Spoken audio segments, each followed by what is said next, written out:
প্রতিদিন দুইজনেই রাত্রেবেলা ঘুমানোর আগে বলে যে সকালে উঠে আর কান্নাকাটি করবে না, কিন্তু সকালে উঠেই তাদের একটাই বাহানা, এত সকালে কেন উঠবে আর কেন বা স্কুলে যাবে। অনেক কষ্ট করে দুইজনকে বুঝিয়ে শুনিয়ে তারপরে স্কুলে দিয়ে আমি আমার অফিসে চলে যাই। হয়তোবা মাঝে মাঝে অনেকটা দেরি হয়ে যায়, আবার দেখা যায় কয়েকদিন ঠিকঠাক মতোই স্কুলে যায়। দুপুরবেলা যখন অফিস শেষ করে বাসায় ফিরতেছিলাম তখন দেখলাম হঠাৎ করে বৃষ্টি নামলো। আমি কিন্তু একটা কাজ সবসময় করি, ব্যাগে আমার রৌদ্র বৃষ্টি আর শীত যাই হোক না কেন একটা ছাতা সবসময় রাখি।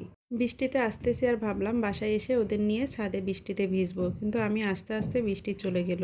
আর যখন ও গেট খুলে দিল, মা দেখলাম যে এখানে আলুর তরকারি রান্না করতেছিল, এত সুন্দর ঘ্রাণ বেরোইছে যে আমি সোজা ব্যাগটা রেখে রান্নাঘরে চলে আসলাম। তো আজকে দুপুরে এখানে ছোট আলুর ঝোল, সাথে এখানে আগের দিনের পাবদা মাছ আর টক ডাল ছিল, আর এখানে একটু ভাজির মতো ছিল। এটা দিয়েই দুপুরের খাবারটা খেলাম। পরে যখন আবার খাওয়া শেষ, ছাদে যেয়ে দেখি অনেক বেশি বৃষ্টি পড়তেছিল, কিন্তু বাসায় এসে যেহেতু স্নান করে ফেললাম, এখন আর বৃষ্টিতে ভিজা হবে না। সন্ধ্যার পরে আবার ওর বাবা এখানে রূপচাঁদা মাছ আর একটা ইলিশ মাছ নিয়ে আসছিল। অনেকদিন থেকেই সুস্মিতা ইলিশ মাছের কথা বলতেছিল, যেহেতু আনতে পারে নাই, তো আজকে আসার সময় এখানে রূপচাঁদা মাছ আর ইলিশ মাছ নিয়ে আসছে।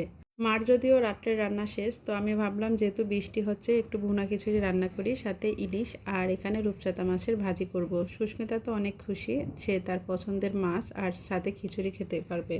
তো সবটা মাছ মা কাটার পরে কিছুটা মাছ আবার এখানে রেখে দিচ্ছি। আর যেহেতু 5 পিস রূপচাঁদা মাছ ছিল, তো ভাবলাম যে মাঝখানে কেটে 5টা অংশ নিয়ে নিই আর বাকি 5টা অংশ রেখে দিব। বৃষ্টির দিনে কম বেশি সবারই আমাদের খিচুড়ি পছন্দ। তো আজকে রাত্রে এখানে ভুনা খিচুড়ি, সাথে সরষে ইলিশ আর এখানে রূপচাঁদা মাছের ভাজি করব। আবার সাথে একটু বেগুন ভাজিও করা লাগবে। রূপচাঁদা মাছটা তেমন আমাদের বাসায় আনা হয় না, তবে এর আগে 2বার আনছিল, 2বারই আমাদের মাছটা ভালো ছিল না, এই জন্য আর তেমন একটা আনা হয় না। তো আজকে এখানে মাছ ভাজি করার জন্য মাছটাকে আমি হলুদ লবণ মেখে রেখে দিলাম। তারপর ফ্রাই প্যানে তেলটা গরম হয়ে গেলে একটু বেশি করে গরম করে মাছের টুকরোগুলো দিয়ে দিলাম। আর আজকে এখানে যে খিচুড়িটা রান্না করব, এটা মা একেবারে নিরামিষভাবেই রান্না করে।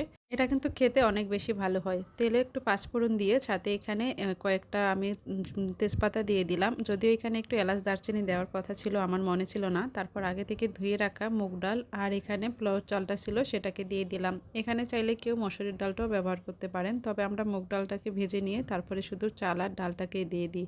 তারপর কিছু সময় ভাজার পরে এখানে আদা বাটা, কাঁচামরিচ, এলাচ দারচিনি আর একটু লবণ দিয়ে আরও কিছু সময় চালটাকে ভাজবো।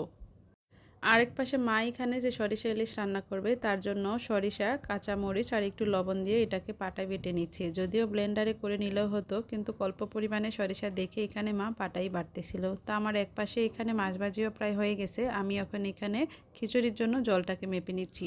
যে গ্লাস দিয়ে আমি চালটাকে মাপলাম, সেই গ্লাসে সমপরিমাণ জল নিয়ে তারপর এখানে দিয়ে দিচ্ছি। চাল ভাজি করার সময় আমার হলুদ দিতে মনে নাই, তাই জলটা দেওয়ার পরে এখানে হলুদটাকে দিয়ে দিলাম। যেহেতু ভুনা খিচুড়ি, কালারটা সুন্দর না আসলে ভালো লাগবে না। মাছটাও ভাজি হয়ে গেল আর আমি এখানে জলটা দিয়ে খিচুড়িটাকে ঢেকে রাখলাম। মাছ ভাজির উপরে আমি একটু পেঁয়াজ আর একটু কাঁচামরিচ ভাজি দিব, যাতে করে ভাজির সাথে এটা খেতে ভালো লাগে। এজন্য একটুখানি পেঁয়াজ আর কয়েকটা কাঁচা হালকা করে একটু ভেজে নিচ্ছি। একপাশে আমি খিচুড়ি আর এখানে রূপচাঁদা মাছের ভাজিটা করে ফেললাম। মা আবার এই পাশে সরিষা ইলিশটাও রান্না করে নিল। সব কিছু নামিয়ে নেওয়ার পরে মা আবার একটা বেগুন ভেজে নিল। তো এই তো খাবার টেবিলে আজকে আমাদের ছিল এখানে খিচুড়ি, সাথে ছিল লইট্টা মাছের ভুনা আর এখানে ছিল রূপচাঁদা মাছের ভাজি আর ইলিশ মাছ আর ছিল বেগুন ভাজি।